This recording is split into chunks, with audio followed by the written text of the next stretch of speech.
Hey, I'm not really sure how to start this, since I've never posted anything online before, but I've been feeling like I need to get some things off my chest. I figured this might be a good place to write down what's been going on. Maybe I'm looking for advice, or maybe I just need to say it out loud somewhere. Anyway, here goes. It's been 2 weeks since I adopted him. I guess I should start at the beginning. The process of adoption isn't something you just dive into without thinking about it. I mean, it wasn't like I woke up one morning and decided to bring a kid into my life on a whim. It had been years of thinking, contemplating, going back and forth. I never really had much of a family growing up, so the thought of adopting, giving someone else that chance at a real home, well, it felt right.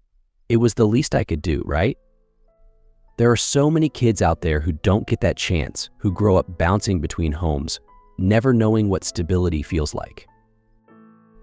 I wasn't looking for anything specific. Boy or girl, younger or older, it didn't really matter to me. What I wanted was to connect, to feel that click, you know. But when I met him at the orphanage, there was something that drew me in immediately. I'm not going to sit here and say it was love at first sight, because that's not what this is. It wasn't about love, it was more. Curiosity. He stood apart from the other kids, not in the corner or anything dramatic like that, but in the way he carried himself. The other kids were loud, running around, playing games, yelling, laughing, but not him. He was just standing there, staring out the window, watching the rain hit the glass. His hands were tucked into the pockets of this oversized coat that practically swallowed him whole in his face. His face was so still, like he wasn't really there, like his mind was somewhere else entirely. At first, I wasn't sure if I should approach him. I mean, the last thing a kid like that needs is some stranger swooping in to make things awkward, right? But something about him, I don't know, it pulled me in. So I walked over, took a deep breath, and introduced myself. He didn't look at me at first. Not really. His eyes sort of flicked in my direction, but he didn't turn his head and he didn't speak. I felt that awkward pit open up in my stomach, that voice telling me I was probably making things worse. But then, just as I was about to leave him alone, he spoke. He told me in a quiet voice that he used to live in a place like this a long time ago. I wasn't sure what to say. The way he said it was almost eerie. It didn't match his age, which couldn't have been more than 8 or 9. He finally turned to look at me, his eyes this deep, dark brown, like they could see straight through me. I asked him, half joking, whether he wanted to get out of here, trying to ease the weird tension that had suddenly built up between us. He didn't smile, just stared. Then he nodded. I think that was the moment when I knew I was going to adopt him. I didn't ask him his name. It didn't feel important at the time. It was like he was already part of my life somehow, and the formalities didn't matter. Of course, the orphanage staff gave me the rundown later. His name, his age, the basic background stuff they tell you. Nothing too out of the ordinary, except, well, they didn't seem to know much about his history. Apparently, he'd been dropped off at the orphanage a year or so ago by someone claiming to be a relative, but there wasn't any paperwork, nothing concrete to back up the claim. No one had come looking for him since. They said he didn't talk much about his past, and they hadn't pressed him for details. Kids in the system sometimes block out trauma, they said. It wasn't uncommon. They told me not to worry. So, I didn't. The process was faster than I expected, honestly. Maybe it was the way he just seemed to fit. He didn't have any behavioral issues, no red flags, nothing that made them hesitate. And I wasn't exactly a rookie at this point. Having worked with kids before, they trusted me. Within a few weeks, he was coming home with me. I remember that first night so clearly. You'd think there would be some big emotional moment, some dramatic change when you bring a child into your home for the first time, but it wasn't like that at all. It was quiet. Too quiet, maybe. He didn't say much as we drove back to my place. just stared out the window like he had been when I first met him. I tried to make small talk, asking him if he liked the city and if he had any favorite foods, favorite games, and things like that. His answers were short, almost clipped, and it was clear he wasn't interested in chatting. I figured he needed time to adjust, so I didn't push. When we got home, I showed him his room. I had set it up pretty nicely, I thought. Fresh paint, new sheets, some toys and books I thought he might like. But he barely even looked at it. Just put his stuff down and sat on the edge of the bed, staring at the wall. Hovering in the doorway like an idiot, I asked if he was hungry or thirsty and whether he needed anything. He just shook his head. I then let him know that he could ask for anything and that he didn't have to be shy. But he didn't respond.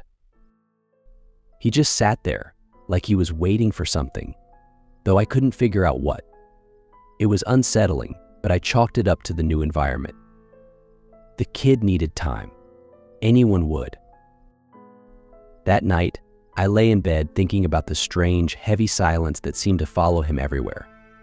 I'd heard stories about kids in the system being closed off and mistrustful of new people, but this felt different. It wasn't that he didn't trust me. He didn't seem to care one way or the other, like he was detached from everything, even himself. Around 2 a.m. is when I heard it, a whisper. At first, I thought I was dreaming. You know that weird half-asleep state where sounds blend with dreams and you can't tell what's real? It was like that, but then it came again, clearer this time. It was a voice, low, almost a hiss, coming from somewhere down the hall.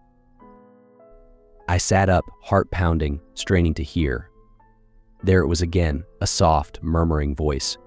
I couldn't make out the words, but it was unmistakable. My first thought was that the boy was talking in his sleep, maybe having a nightmare. I threw on my robe and crept out into the hall, careful not to make any noise. As I approached his room, the whispering stopped. I hesitated outside his door, hand hovering over the doorknob, feeling like I was intruding on something private. But I had to know he was okay, so I slowly pushed the door open. He was sitting up in bed, his eyes wide open, staring directly at the wall in front of him. As I peeked my head in, I whispered to him, asking whether he was okay. He didn't respond, didn't blink, just sat there, completely still, his gaze fixed on some invisible point in front of him.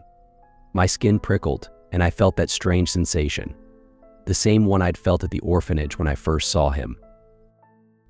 I walked over to the bed and knelt down beside him, trying to snap him out of whatever trance he seemed to be in.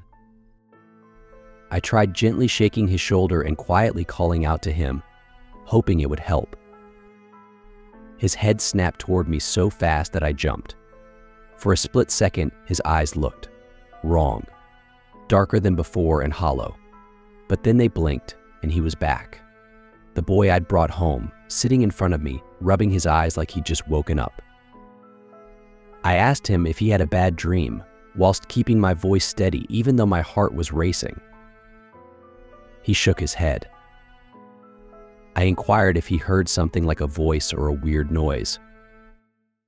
But he responded with another shake of his head. He didn't seem afraid. If anything, he looked confused, like I was the one acting strange. I didn't push it. I told him to go back to sleep, made sure he was settled in, and left the room. But as I closed the door, I couldn't shake the feeling that something had been in there with us, watching, listening. The next morning, things were back to normal, or as normal as they could be. He was quiet, as usual, but he ate breakfast and watched TV without any fuss. I tried asking him about the night before, but he didn't seem to remember much, or if he did, he wasn't interested in talking about it. The next few days were uneventful for the most part. I'd catch him staring off into space sometimes like his mind was a million miles away, but he didn't mention anything unusual, and I didn't hear any more whispers. Still, the air in the house felt different. Heaviness lingered, like a storm cloud hanging just overhead, waiting to break. I'm not a superstitious person. I don't believe in ghosts, demons, or any of that stuff. But there's something very odd about him. Something I can't quite put into words. He never talks about his past, never mentions the orphanage, his life before. It's like he doesn't have one. Like he just appeared out of nowhere. I'm trying to give him time, to be patient. He's been through a lot, I'm sure, and I don't want to push him too hard. But I can't shake this feeling that there's more to his story than I've been told. And every night I lie awake, listening for that whisper, that voice in the dark that I can't quite hear. I don't know if I'm imagining things. Maybe it's all in my head, just nerves from the responsibility of being a parent for the first time. But there's something here, in this house, something that wasn't here before he came. I'm going to keep an eye on him. I want to believe that it's just part of the adjustment, that he'll open up eventually and things will go back to normal. But if I'm being honest, I'm not sure what normal looks like anymore. Anyway, that's it for now. I'll keep you all posted on how things go. Maybe I'm just overthinking it, or maybe there's something more going on. I guess we'll see. Signing off. For more chilling stories, like and subscribe.